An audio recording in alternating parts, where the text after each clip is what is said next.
खंडाला घाटी के प्रेत। मैं और मेरी पत्नी 6 महीने बाद ब्रेक लेकर बाहर घूमने निकले थे। हम दोनों पेशे से डॉक्टर हैं। हॉस्पिटल से छुट्टियां लिए हुए बहुत दिन हुए थे। सच में उस दिन मेरी पत्नी राधिका बहुत ही खुश दिख रही थी। छुट्टियां बिताने के लिए मैंने खंडाला घाटी के एक गांव में पुराना फार्म हाउस बुक किया था, जहां सिर्फ मैं और मेरी पत्नी एक साथ वक्त बिता सकें और एक हसीन जिंदगी में कुछ खूबसूरत यादें बना सकें। हम मुंबई से शाम 4 बजे निकले थे। मुंबई से खंडाला हाईवे पर पुराने नगमे गुनगुनाते हुए दोनों बड़ी खुशी से फार्म हाउस पर छुट्टियों में क्या क्या करेंगे ये प्लान कर रहे थे। फार्म हाउस घाटी के निचले हिस्से में बसा एक गांव था, इसलिए हमें जंगल वाले वीरान इलाके से जाना पड़ा था।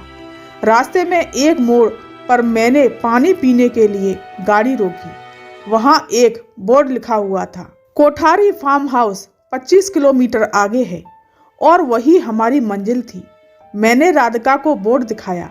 वह बोली, यह क्या आलो, तुमने कौन से जंगल में वेकेशन प्लान किया है?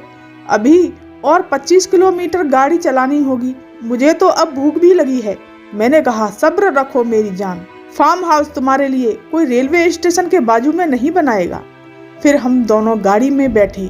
तभी हमें सामने से एक बीड़ी पीती हुई अधेड़ उम्र की औरत आती दिखाई दी। वह हमारी तरफ ही देख रही थी। उसके चेहरे पर एक अजीब सी शैतानी मुस्कान थी, मानो उसे जो चाहिए वह मिल गया हो। राधिका मजाक मजाक में बोली, देखो तुम्हारी पुणे वाली काकी कैसे बीड़ी पी रही हैं। मैंने कहा, मेरी नहीं, वह तुम्हारी मुंबई वाली काकी हैं, जो चुप चुप के घर के दरवाजे खिड़की बंद करके सिगरेट फूंकती हैं। इस बात पर हम दोनों एक साथ हंस पड़े। हमारी गाड़ी बहुत आगे जा चुकी थी। अचानक वह बीड़ी पीने वाली औरत हमें फिर से दिखी। राधिका बोली, आलोक देखो, वह बीड़ी वाली औरत इतनी जल्दी हमारे आगे कैसे पहुंच गई?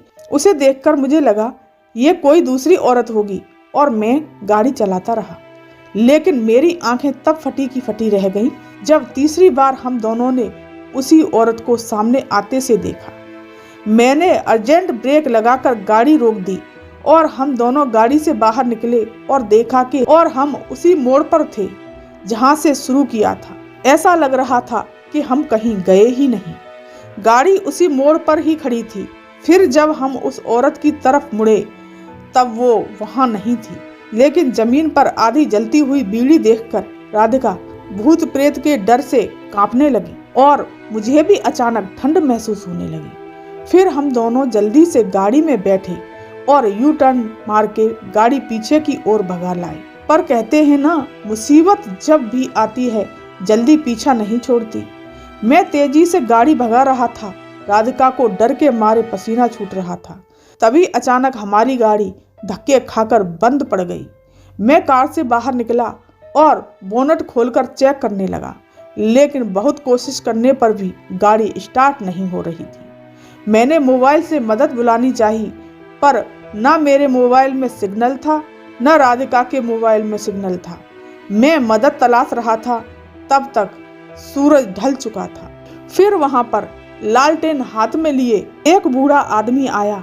मैंने उनसे पूछा, बाबा आपके पास मोबाइल है क्या? मुझे एक कॉल करनी है, हमारी गाड़ी खराब हो गई है, इसलिए हमें मदद बुलानी थी। बाबा बोले, बेटा मेरे पास तो कोई मोबाइल नहीं है, पर मेरा घर यहीं पास में ही है। चाहो तो तुम वहां चल के मेरे लैंडलाइन से फोन कर लो। पर मेरे पास भी कोई रास्ता नहीं था। फिर मैं और राधिका पैदल ही बाबा के पीछे पीछे चल दिए। झाड़ियों के टेढ़े मेढ़े रास्तों से लालटेन की टिमटिमाती रोशनी में कुछ 10 मिनट में हम उनके घर पहुंच गए। राधिका मेरे कान में धीरे से बोली, ये घर नहीं, कोई पुरानी हवेली जैसा लग रहा है। मैंने कहा, तुम्हें तो पसंद है ना वो पुराने घर और भूतों वाली कहानियां? यह सुनते ही वो मेरी तरफ गुस्से से देखने लगी। फिर मैं चुप हो गया। बाबा ने घर का दरवाजा खोला और हम तीनों अंदर गए। अंदर गुप्त अंधेरा था। बाबा बोले, अरे बेटा, लगता है लाइट चली गई।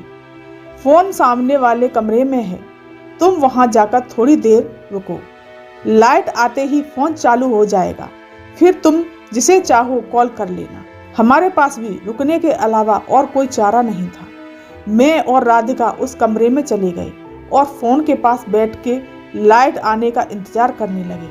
आधा घंटा हो गया था, लाइट आ नहीं रही थी। मैंने राधिका के हैंडबैग में से छोटी टॉर्च लाइट निकाली और कमरे के बाहर निकल के बाबा को ढूंढने लगा। मैंने बाबा को आवाज दी पर उन्होंने कोई आवाज नहीं दिया। मैंने सोचा शायद घर के बाहर बैठे होंगे।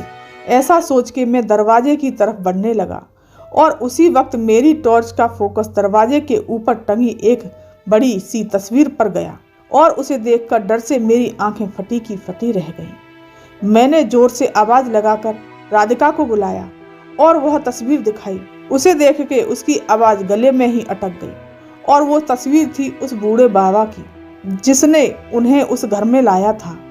उस तस्वीर पर चढ़ा हुआ फूलों का हार सूख चुका था, बस धागा और कुछ सूखे फूल बाकी थे और उस पर तारीख 23 साल पुरानी थी, यानी कि उस बूढ़े को मरे 23 साल बीत चुके थे। हम दोनों तुरंत उस घर से बाहर निकलने के लिए दरवाजे की ओर भागे। जैसे ही हम दरवाजे के पास पहुंचने वाले थे, दरवाजा हमारे सामने एक झटके में बंद हो गया। मैंने दरवाजा खोलने में पूरी ताकत लगा दी थी, पर सब बेकार और हम उस भूतिया घर में कैद हो गए। राधिका मेरे सीने से लग के रोने लगी। डर से मेरे दिल की धड़कनें तेज हो गई थीं, पर बुरा होना अभी बाकी था। घर की सारी खिड़कियां एक एक करके बंद हो रही थीं, जैसे कि कोई उन्हें अपने हाथों से बंद कर रहा हो। वह खौफनाक मंजर देखकर हम दोनों की हालत ऐसी हो गई थी कि कांटों बदन में खून नहीं। राधिका और मैं दरवाजे के पास थरथर कांपते जमीन पर बैठे हुए थे। हमारी टॉर्च की चार्जिंग भी खत्म हो रही थी और शायद वहां पर जो कोई भी था वह टॉर्च खत्म होने का इंतजार कर रहा था। हमारे सामने रखी आराम कुर्सी धीरे धीरे हिल रही थी, जैसे कि उसमें कोई बैठा हो। हमारी निगाहें भी उसी कुर्सी पर थीं। अब तक कमरे में सिर्फ 2 लोगों की सांसों के चलने की आवाज आ रही थी, एक मेरी और एक मेरी बीवी राधिका की। थोड़ी देर में ही टॉर्च बंद हो गई और कमरे में नरक का अंधेरा छा गया था। और फिर मुझे राधिका की आवाज आई, उठो आलोक उठो, जल्दी उठो, फार्म हाउस आ गया है। मेरी आंख खुली तब मैं कार की पिछली सीट पर सो रहा था और तब मुझे पता चला कि सब एक भयानक सपना था। कहानी अगर पसंद आई हो तो लाइक कीजिए, शेयर कीजिए और सब्सक्राइब कीजिए। धन्यवाद।